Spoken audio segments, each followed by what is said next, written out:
Everyone good morning. र आज चाहिँ म आइरहेको छु यहाँ लम्बीधार माइन्स तपाईँहरूले देखाउनु भनेर लैजानु भनेर, लेकिन हिम्मत भइरहेको छैन एक्लै। अनि मौसम पनि खराब थियो, राम्रो भए पक्का म देखान्थेँ। मौसम अहिले चाहिँ खराब छ क्या, माने धुन परेको छ, त्यस्तोमा मलाई थोडा डर लाग्छ।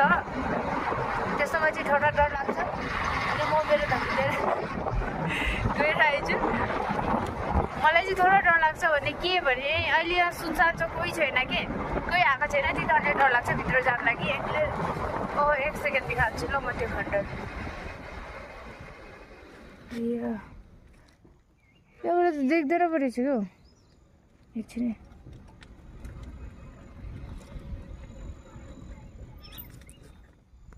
यहाँ देख्दैछ यो खण्डर। यहाँ मान्छे धेरैजना, एकजनालाई काटेर मरेको बहुत साह्रो के बम ब्लास्टिङमा। अनि यहाँनिर हुनु त हामीले यो जग्गामा मैले टेन्ट पनि लगाएको राति हामीले मेरो साथीहरूसँग, लेकिन यस्तो केही भएन, हामीले लगाउँदा होइन, दिन राम्रो होला।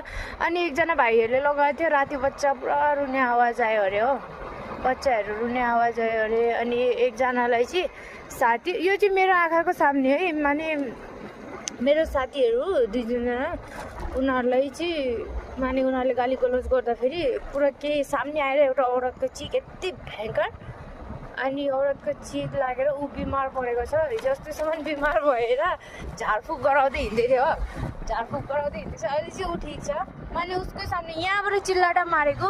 अनि अहिले उज्यालो छैन, त्यो त्यतिखेर यो गाछीहरू झ्याम्मै पुरा जुनेली रातमा यो गाछीको सामने चिल्लाटा मारेको, पत्थर जस्तै केही फेकेको थियो, त्यो त देखिनँ। अनि त्यो अझैसम्म बिमार भएर हिजो अस्ति झारफुक गरेर अहिले थोडा ठिक भएको छ ऊ चाहिँ हो। यति चाहिँ यो चाहिँ हकी त मैले देखेको लम्बीधार माइन्समा यहाँनिर चिल्लाउँदा।